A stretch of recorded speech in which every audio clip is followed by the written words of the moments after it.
আসসালামু আলাইকুম গাইস। আমি নতুন ইউটিউবে ব্লগ বানানো বা ভিডিও বানানো শুরু করেছি।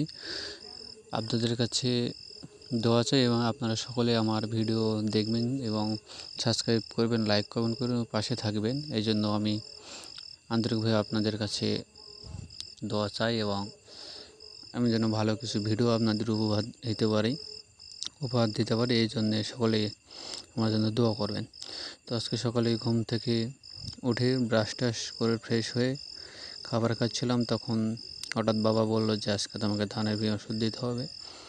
যেমন কথা তেমন কাজ। আমি তারপরে খাবার টাবার শেষ করে এই যে ওষুধের কন্টেনারে পানি ভরা শুরু করলাম। পানি টানি ভরা শেষ হলে এই যে ওষুধটা এখানে এখন দিব, কন্টেনারে দিয়ে মিশানো শুরু করব। দেখতেই পাচ্ছেন আপনারা।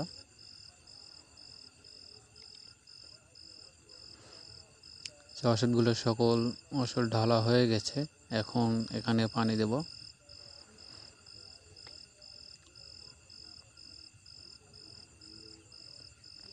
এই যে এখন টেপের থেকে পানি দিচ্ছি। এখন পানি ভরতে কিছুক্ষণ সময় লাগবে এবং পানি ভরা হয়ে গেলেই এগুলো নিয়ে চলে যাব ধানের জমিতে দেওয়ার জন্য।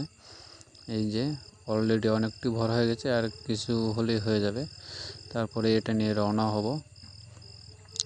এখন আমরা মেশিন দিয়ে ওষুধ দিয়ে এটা পিঠে তুলে নিতে হয়। পিঠে তুলে এক হাতে পাম্প করতে হয় এবং আর এক হাতে দিয়ে জমিতে ওষুধ দিতে হয়। যে দেখতে দেখতে চলে আসলাম ধানের জমিতে ওষুধ দেওয়ার জন্য। দেখতে পাচ্ছেন এই যে ওষুধ দিচ্ছি ধানের ভিতর। ধানগুলো মোটামুটি ভালোই হয়েছে আলহামদুলিল্লাহ, আল্লাহর রহমতে। এই যে দিচ্ছি, দেখেন বের হচ্ছে।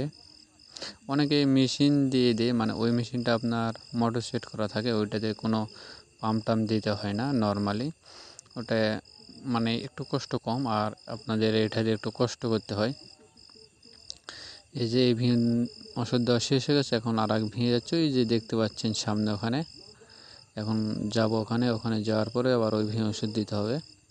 আজকে মোট 3টা জমিতে ওষুধ দেবো। এই যে চলে যাচ্ছে ভেঙেতে, এখন এটাতে ওষুধ দিচ্ছি। এটাতে খুব একটা ভালো ধান হয়নি আমাদের, তারপর আলহামদুলিল্লাহ, আল্লাহর কাছে শুকরিয়া আদায় করি।